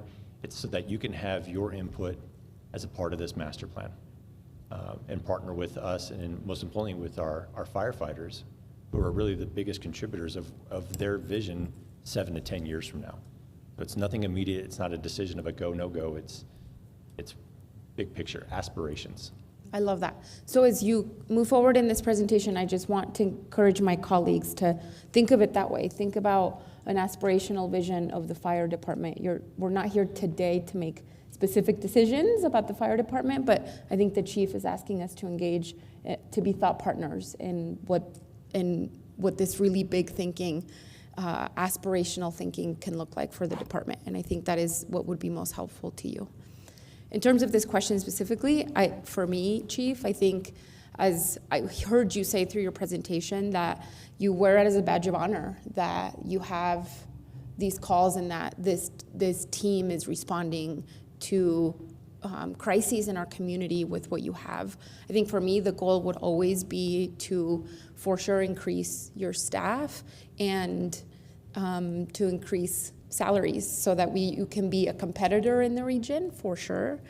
But in addition to that, as a regional partner, I think for me, I would love it for folks in not just Doña Ana County, but surrounding smaller communities to always say, we can always call the fire department and they will always answer our call. Whether they have capacity is one thing or another, but I would love to be the kind of fire department where people say, the mayor of Ruidoso, for example, can always say, I can always count on Las Cruces Fire Department to answer the phone. And I don't necessarily think the goal for us would be to be trained in firefighting out in the woods, whatever you said earlier. Wildfires, wow. I don't necessarily think that's the goal, as that is not the primary environment that we have in Las Cruces, but the fact that you have firefighters who are willing to say, yeah, I want to go help our neighbors, I think that's really beautiful, and I would love to continue cultivating that and in whatever that looks like. Mayor Pro Tem, thank you. Appreciate the redirection. Yes, I apologize of course. for council if not clear in setting kind of the expectation of what we were looking for on it. I think this question's easier. I have a question. Go ahead. So you're asking us, you're asking us But have you gone to the rank and file? What does the union say? Councilor What do the Flores, thank you for that. unions We've say? had 16 meetings already with our staff. We try to hit all of our employees, including our 40-hour prevention, MIH, and light teams. We've invited everybody to participate in the same type of master plan activity that we're doing today, where we talked about our strengths and opportunities and aspirations, the results we want to achieve as a department. So we've had those discussions. Just this month, we had a meeting with our labor management team where we went over some of the early results and asked if they wanted additional input. And we're waiting to hear back from them if they want us to attend a union meeting or not. But we've already had discussions with probably 99, 98% of our rank. Looking at different kinds of models of work-life balance. And I felt that was really interesting. And I think for both, the police department and the fire department, and really looking at, because I always say this to people I work with, that overworking is not a badge of honor, right? Like overworking yourself. No one's giving out awards for the most overworked, the most burnt out person. And I don't want us to have that kind of attitude either. I want us obviously to cultivate a spirit of why you should, have a tenure here and why you should stay here, and also, cultivate the kind of work-life balance, which I know is hard for a fire department that keeps very odd hours, very odd in terms of compared to everybody else. And so I think for me, that's something that I would strongly suggest. But otherwise, Chief, in terms of this, I think the way we operate is already really important, and that you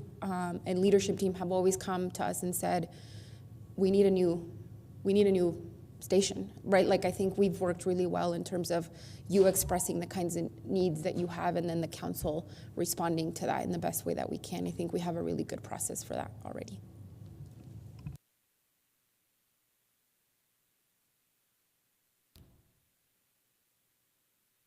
Mayor Pro, do you want to recap while Councilor Coran gets her bearings, or I'll go back to the beginning? I would like the second shot. So. Let's do it. Second shot. Do you want to just briefly, well, I'll fill her in. How about that? So Chief Smith really is engaging us in a aspirational big vision thinking in terms of the fire department and its long-term needs and goals and things like that, and really is looking for us to be thought partners in that conversation. Big picture. Awesome. Thank you. No fast and hard decisions today. Okay, cool. Okay, so the next question talks about community pride through neighborhood events. We know that the fire department is very important in creating that safe community, but also that we can lend to the feeling of a community, whether that's something like the new Station 9 and what we're doing with public art and having that station able to receive the public for tours. We definitely want to be involved with the community. And so the question for council is, how do you envision LCFD being a community partner or helping us to establish a community identity through our fire department?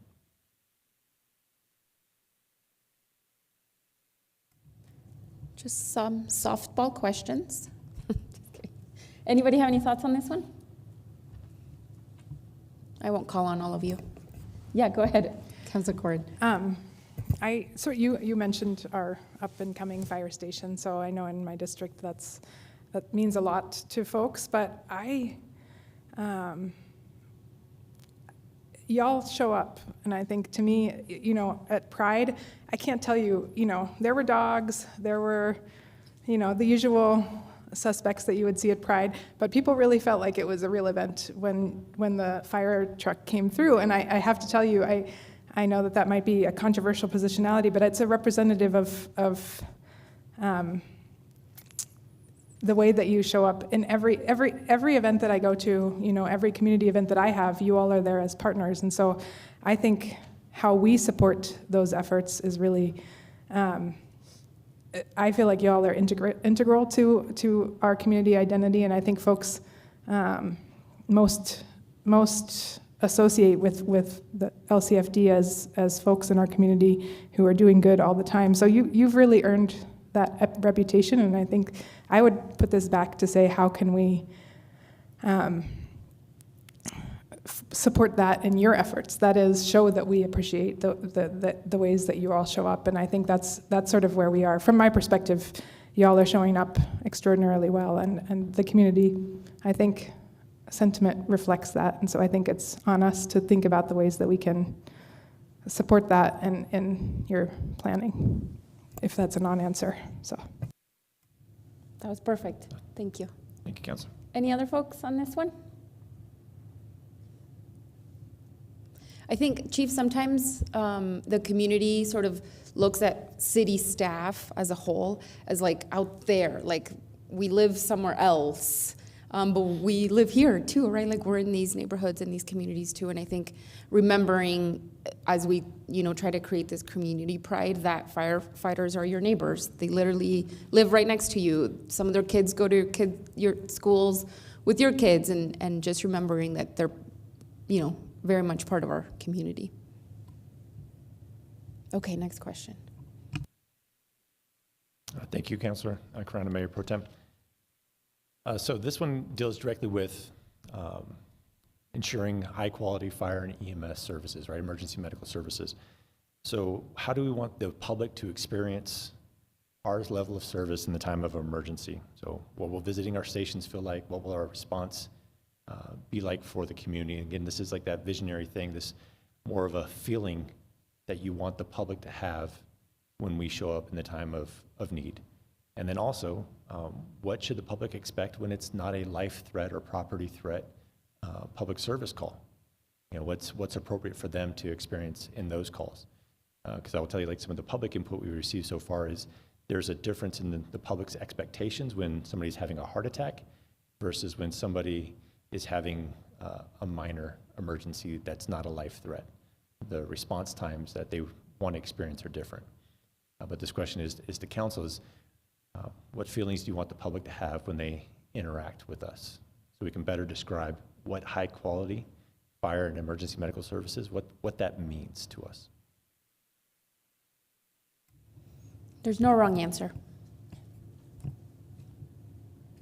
Go ahead. Oh my gosh, you're getting me on just like all feels here at this point, because what does that look like? I think when you're encountering people on the worst days of their lives, sometimes that resounding calmness in that storm is probably the best thing you can offer. And I've not heard anything that is contrary to that when we do have interactions in that way, that's what we get from LCFD. So I think that calmness, but then yes, then transitioning into customer service almost in that next step of, well, we might not have the answer, but we have the resources to get you connected to whatever that is, which is what I feel like the fire department does to a large degree, is be that connector. So that's hard, but then going back to Councilor Coran too, that idea of how can we enable that for you in the best ways possible. That's on us then too. So yes, keep doing what you're doing essentially, but that idea, that is the strength that you have and that you already, much like the identity question, where you are firmly entrenched in the community already. What does that look like? Again, yes, we are neighbors to some of you, but what does it look like when you guys engage? How do you guys feel the same sort of camaraderie from the community? Is there a way we can encourage that for you guys as well too? So that's all I'll say. Thank you. Any other folks? All right, Chief, next question.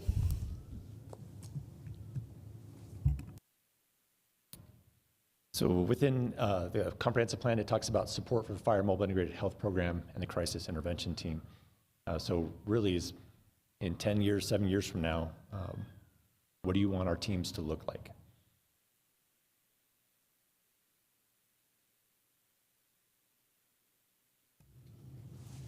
Yeah, go ahead, Councilor Graham.